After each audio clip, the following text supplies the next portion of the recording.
వందే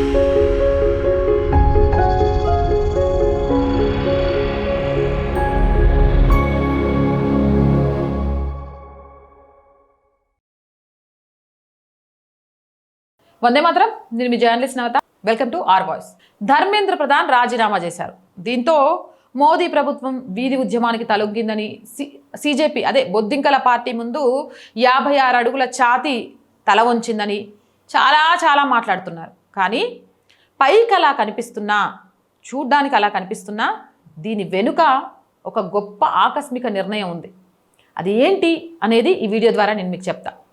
కొన్ని అత్యంత విశ్వసనీయ వర్గాల నుంచి వచ్చిన సమాచారం ప్రకారం ధర్మేంద్ర ప్రధాన్ రాజీనామా చేయాలన్న కాక్రోచ్ డిమాండ్ని ప్రభుత్వం తిరస్కరించింది, అసలు ఒప్పుకోలేదు.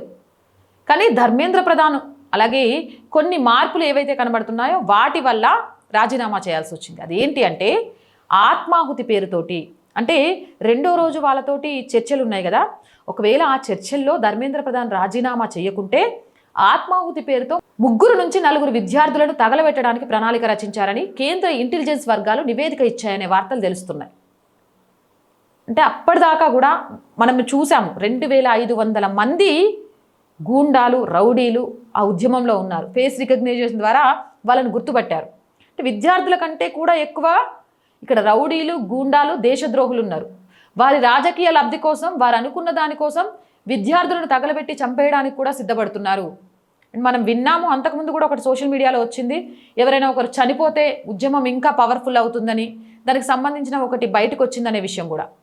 సో ఒకవేళ ధర్మేంద్ర ప్రధాన్ కనుక రాజీనామా ఇవ్వకపోతే అలానే ఒక అలజడి సృష్టించి ఇది దేశవ్యాప్తంగా పెద్ద ఉద్యమం చేసి ప్రపంచ దేశాల ముందు విద్యార్థుల చావుకు భారత్ ప్రభుత్వం కారణమైందనే విధంగా, భారత్ని హింసలలోకి కూరుకుపోయే విధంగా చేయాలని ఒక ప్లాన్ వేశారు. ఒకవేళ అదే జరుగుంటే ఈ వారం చివరిలో భారీ హింసకు ప్రణాళిక జరిగేది. ఇదంతా జరగకుండా మోదీ ప్రభుత్వం ఈ దుష్ట ప్రణాళికను భగ్నం చేసింది. ఇప్పుడు కాక్రోచెస్ వెనుక ఉన్న రాజకీయ సూత్రధారులకు ప్రణాళికలు వేసి హింసను కొనసాగించడానికి ఎటువంటి కారణం లేదు. పార్లమెంట్లు కూడా సజావుగా సాగించాలి. ఇదంతా అయినాక కూడా ఒకవేళ ఇప్పటికీ ఇలాగే చేస్తే ఆ తర్వాత చేపట్టే భారీ ప్రభుత్వ పోలీస్ చర్యకు ప్రజల నుంచి అపారమైన మద్దతు వస్తోంది. కాబట్టి బొద్దింకల పట్ల ఎటువంటి సానుభూతి రాదు. కొన్నిసార్లు విస్తృత ప్రయోజనాల దృష్ట్యా ఒక అడుగు వెనక్కి వేయడం సమంజసంగా ఉంటుంది. మోదీ ప్రభుత్వం మళ్ళీ అదే చేసింది.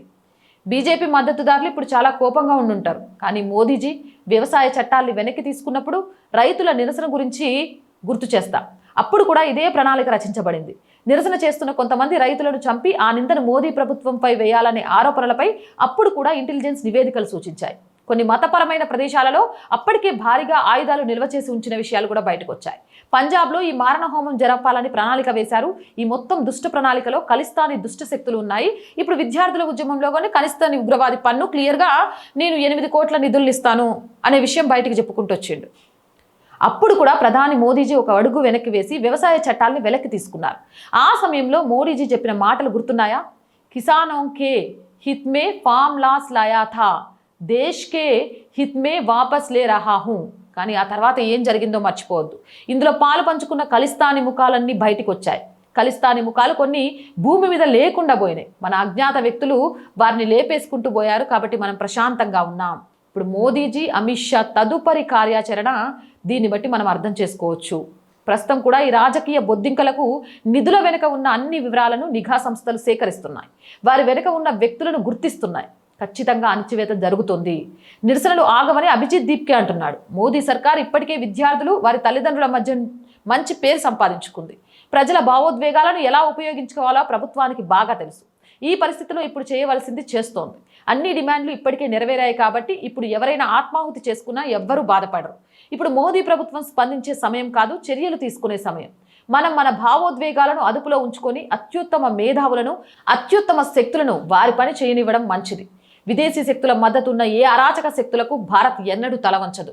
భవిష్యత్తులో తలవంచే ప్రసక్తే లేదు. అంతేకాదు పార్లమెంటును సజావుగా సాగనీయకుండా, పార్లమెంట్లోని 7 కీలక బిల్లులను అమలు చేయించకుండా, ముఖ్యంగా FCRA, నియోజకవర్గాల పునర్విభజన, మహిళా చట్టం, తప్పు చేసిన వాళ్ళు 30 రోజులు జైల్లో ఉండడం, ఇలాంటి చాలా చాలా చాలా ఇంపార్టెంట్ అయిన చట్టాలు అమలవ్వకుండా ఈ అంశాన్ని అడ్డం పెట్టుకొని పార్లమెంట్ని వాయిదాల మీద వాయిదాలు వేయిస్తూ కాలయాపన చేయాలి అనుకునే ప్రతిపక్షాలకు కూడా షాక్ ఇస్తూ ఇప్పుడు ప్రతిపక్షాలు ఏం మాట్లాడడానికి లేదు. పార్లమెంట్ సజావుగా సాగాల్సిందే. కావాల్సిన మెజారిటీకి 5 ఓట్లే తక్కువ ఉన్నాయి. 5 ఓట్లను ఎలా రప్పించుకోవాలో మోదీ ప్రభుత్వానికి తెలుసు. అవన్నీ చట్టాలుగా మారితే దేశానికి ఎంత ప్రయోజనమో కూడా తెలుసు. సో ఇలాంటి గొప్ప గొప్ప కార్యక్రమాలు చేయాలి కాబట్టి ఒక అడుగు వెనక్కి వేసినట్టు వేసినా అంతే పవర్ఫుల్గా పంజా విసురుతూ దీని వెనుక ఉన్న విదేశీ శక్తులను, నిధులు సమకూర్చిన వాళ్ళను ఒక్కొక్కలను బయటికి లాగి దేశ ప్రజలు ఎవరైతే వీళ్లకు సహకరించారో లేకపోతే వీళ్ళ మీద సింపతి చూపించారో వాళ్ళతోనే చీతు అనేలాగా చేయించడానికి అన్ని రంగం సిద్ధం చేస్తోంది మోదీ ప్రభుత్వం. ఇప్పటికైనా అర్థమైందా మోదీ మాస్టర్ స్ట్రోక్ ఎలా ఉంటుందో? మళ్ళీ చెప్తున్నా, పులి ఒక అడుగు వెనక్కి వేసిందంటే పంజా విసరడానికి చాలా గట్టి ప్రయత్నం చేస్తున్నట్టే. ఆ విషయాన్ని ప్రతి ఒక్కరూ గుర్తుపెట్టుకోవాలి. అవునంటారా కాదంటారా? మీ అభిప్రాయం కామెంట్ చేయండి. జై హింద్, జై భారత్. నేను రోజు చెప్తుందేనండి, R group of channels, R voice, R political, R Samskruti 3 మన ఛానల్సే. So please subscribe our channels. Content బాగుంది అనిపిస్తే లైక్ చేయండి, షేర్ చేయండి. ఆర్థికంగా మీ అవసరం ఈరోజు ఆర్ వాయిస్కి చాలా చాలా ఉంది. మీరు చేసే సహాయంతోనే ఈ ఛానల్ నడుస్తుంది. ఇక ముందు నడవాలన్నా ఆర్థికంగా మీరే ఈ ఛానల్ని నిలబెట్టాలి. ఆర్థికంగా సపోర్ట్ చేయడానికి సబ్స్క్రిప్షన్ పక్కనే జాయిన్ అనే బటన్ ఉంది. 1 to 5 లెవెల్స్ ఉన్న ఏదో ఒక లెవెల్లో సపోర్ట్ చేయండి. లేదా స్క్రీన్ మీద గూగుల్ పే, ఫోన్పేతో పాటు అకౌంట్ డీటెయిల్స్ ఇచ్చాము, మీకు తోచిన సహాయాన్ని అందించండి. వ్యాపార ప్రకటనల కోసం 8328500576 నెంబర్ని సంప్రదించండి. జై హింద్, జై భారత్.